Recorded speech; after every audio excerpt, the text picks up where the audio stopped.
भारत में स्थायी मुस्लिम शासन की नींव मोहम्मद गौरी ने रखी। 712 ईस्वी में मोहम्मद बिन कासिम भारत आया, लेकिन उसका शासन सीमित समय तक ही टिक पाया। मोहम्मद गौरी भारत में स्थायी शासन स्थापित करने के इरादे से आगे बढ़ा। 1173 ईस्वी में गौर राज्य का शासक बनने के बाद गौरी ने भारत की ओर ध्यान केंद्रित किया। 1175 ईस्वी में उसने भारत पर पहला आक्रमण मुल्तान पर किया, जिससे उसके लिए रास्ता खुल गया। लेकिन 1178 ईस्वी में गुजरात के पाटन में भीम द्वितीय ने गौरी को पराजित कर दिया। इस हार के बाद गौरी ने अपनी रणनीति बदली और उत्तर भारत को लक्ष्य बनाया। 1186 ईस्वी में लाहौर पर कब्जा करके उसने गजनवी वंश का अंत कर दिया।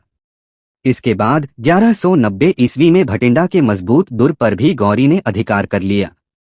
भटिंडा की विजय के कारण पृथ्वीराज चौहान और मोहम्मद गौरी आमने सामने आ गए। 1191 ईस्वी में हुए प्रथम तराइन युद्ध में पृथ्वीराज चौहान ने गौरी को पराजित किया।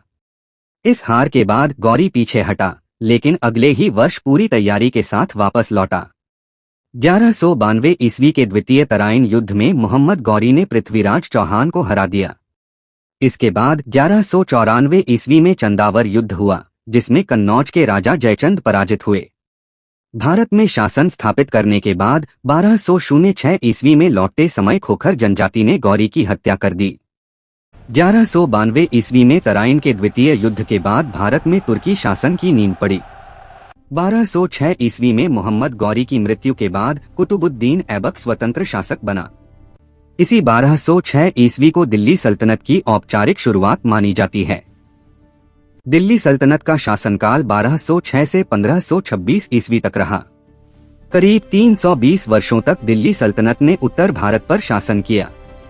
इस पूरे काल में दिल्ली सल्तनत के अंतर्गत कुल 5 वंश हुए। 1206 से 1290 ईस्वी तक गुलाम या ममलूक वंश का शासन रहा। गुलाम वंश के प्रमुख शासक ऐबक, इल्तुतमिश, रजिया और बलबन थे।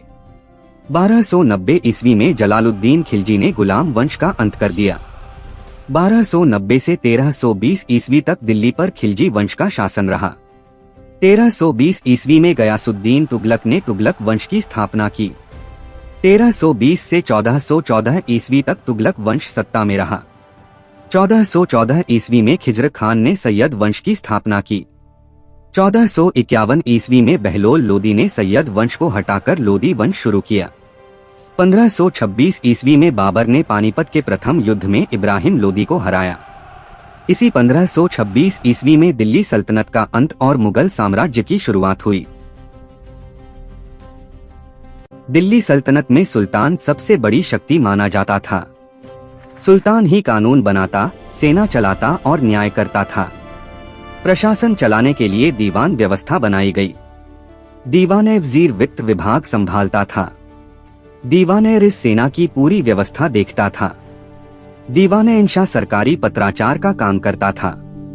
अलाउद्दीन खिलजी ने 1296-1316 में सेना में बड़े सुधार किए। दाग प्रथा में घोड़ों पर निशान लगाए जाते थे। चेहरा प्रथा में सैनिकों का पूरा रिकॉर्ड रखा जाता था। भूमि कर दिल्ली सल्तनत की आय का मुख्य स्रोत था।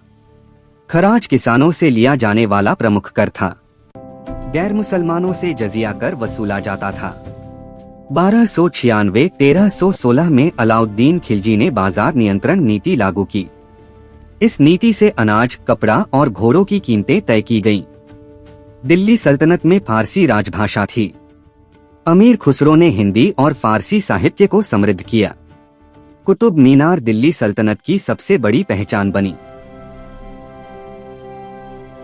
1206 ईस्वी में कुतुबुद्दीन ऐबक ने दिल्ली सल्तनत की नींव रखी। यहीं से गुलाम वंश की शुरुआत मानी जाती है। गुलाम वंश में कुल 11 शासक हुए, लेकिन असली गुलाम सिर्फ 3 थे, इसलिए इसे ममलूक वंश भी कहते हैं। गुलाम वंश ने 1206 से 1290 ईस्वी तक लगभग 84 वर्षों तक शासन किया। 1206 ईस्वी में मोहम्मद गौरी के गुलाम कुतुबुद्दीन ऐबक सत्ता में आया। 1206 से 1210 ईस्वी तक ऐबक ने शासन किया, लेकिन उसने खुद को सुल्तान नहीं कहा। दानशीलता के कारण कुतुबुद्दीन ऐबक को लाख बख्श और हातिम द्वितीय कहा गया। 1210 ईस्वी में चौगान खेलते समय कुतुबुद्दीन ऐबक की मृत्यु हो गई। 1210 ईस्वी में ऐबक के बाद उसका पुत्र आराम शाह गद्दी पर बैठा। 1211 ईस्वी में आराम शाह को हटाकर इल्तुतमिश सत्ता में आया। 1211 से 1236 ईस्वी तक इल्तुतमिश ने शासन किया। इसे दिल्ली सल्तनत का वास्तविक संस्थापक माना जाता है। 1229 ईस्वी में इल्तुतमिश को खलीफा से वैधता प्राप्त हुई। इल्तुतमिश ने 1220 के दशक में चांदी का टंका और तांबे का जितल चलाया। इल्तुतमिश ने 40 तुर्क अमीरों का दल बनाया, जिसे इतिहास में चालीसा दल कहा गया। 1236 ईस्वी में इल्तुतमिश की पुत्री रजिया सुल्तान गद्दी पर बैठी। 1266 ईस्वी में बलबन सुल्तान बना और कठोर शासन शुरू किया। 1286-1287 ईस्वी में बलबन ने लौह और रक्त की नीति अपनाई। 1290 ईस्वी में बलबन के वंशज असफल रहे और यहीं गुलाम वंश का अंत हो गया। 1206 ईस्वी में कुतुबुद्दीन ऐबक ने दिल्ली सल्तनत की नींव रखी। यहीं से गुलाम वंश की शुरुआत मानी जाती है। गुलाम वंश में कुल 11 शासक हुए, लेकिन असली गुलाम सिर्फ 3 थे, इसलिए इसे ममलूक वंश भी कहते हैं। गुलाम वंश ने 1206 से 1290 ईस्वी तक लगभग 84 वर्षों तक शासन किया। 1206 ईस्वी में मोहम्मद गौरी के गुलाम कुतुबुद्दीन ऐबक सत्ता में आया। 1206 से 1210 ईस्वी तक ऐबक ने शासन किया, लेकिन उसने खुद को सुल्तान नहीं कहा। दानशीलता के कारण कुतुबुद्दीन ऐबक को लाख बख्श और हातिम द्वितीय कहा गया। 1210 ईस्वी में चौगान खेलते समय कुतुबुद्दीन ऐबक की मृत्यु हो गई। 1210 ईस्वी में ऐबक के बाद उसका पुत्र आराम शाह गद्दी पर बैठा। 1211 ईस्वी में आराम शाह को हटाकर इल्तुतमिश सत्ता में आया। 1211 से 1236 ईस्वी तक इल्तुतमिश ने शासन किया। इसे दिल्ली सल्तनत का वास्तविक संस्थापक माना जाता है। 1229 ईस्वी में इल्तुतमिश को खलीफा से वैधता प्राप्त हुई। इल्तुतमिश ने 1220 के दशक में चांदी का टंका और तांबे का जितल चलाया। इल्तुतमिश ने 40 तुर्क अमीरों का दल बनाया, जिसे इतिहास में चालीसा दल कहा गया। 1236 ईस्वी में इल्तुतमिश की पुत्री रजिया सुल्तान गद्दी पर बैठी। 1266 ईस्वी में बलबन सुल्तान बना और कठोर शासन शुरू किया। 1266-1287 ईस्वी में बलबन ने लौह और रक्त की नीति अपनाई।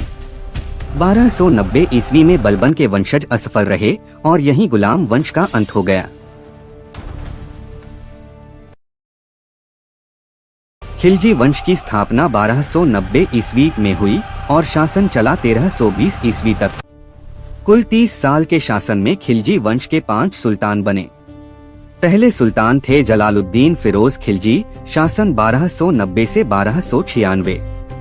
जलालुद्दीन 70 वर्ष की उम्र में सुल्तान बने, सबसे उदारवादी शासक कहे गए। 1296 ईस्वी में कड़ामानिकपुर में जलालुद्दीन की हत्या उसके भतीजे अली गुरशास्प ने की। अली गुरशास्प ही आगे चलकर अलाउद्दीन खिलजी बना। अलाउद्दीन खिलजी का शासन 1296 से 1316 ईस्वी तक रहा। अलाउद्दीन ने खुद को सिकंदर सानी कहलवाया। अलाउद्दीन विश्व विजय और नया धर्म चलाना चाहता था, लेकिन उलेमाओं के विरोध से अलाउद्दीन ने ये विचार छोड़ दिया। अलाउद्दीन ने दिल्ली सल्तनत में पहली स्थायी सेना बनाई। घोड़ों को दागना और सैनिकों का हुलिया लिखना शुरू हुआ। तैयार है। सैनिकों को पहली बार नकद वेतन मिलने लगा। उत्तर भारत में अलाउद्दीन की विजय की शुरुआत गुजरात से हुई। इसके बाद रणथंभौर 1301 ईस्वी में जीता गया। 1303 ईस्वी में चित्तौड़ पर अलाउद्दीन ने विजय पाई। चित्तौड़ का नाम बदलकर खिजराबाद रखा गया। 1305 ईस्वी में मालवा पर अलाउद्दीन का कब्जा हुआ। मारवाड़ 1308 और जालौर 1311 में जीते गए। गुजरात विजय में एक दास खरीदा गया जिसका नाम था मलिक काफूर। मलिक काफूर की कीमत थी 1000 दिनार, इसलिए 1000 दिनारी कहलाया। मलिक काफूर बना दक्षिण भारत विजय का मुख्य सेनापति। दक्षिण अभियान की शुरुआत देवगिरी से हुई। 1310 ईस्वी में वारंगल पर आक्रमण किया गया। वारंगल विजय में कोहिनूर हीरा दिल्ली पहुंचा। इसके बाद द्वार समुद्र और पांड्य राज्य जीते गए। अलाउद्दीन के समय सबसे अधिक मंगोल आक्रमण हुए।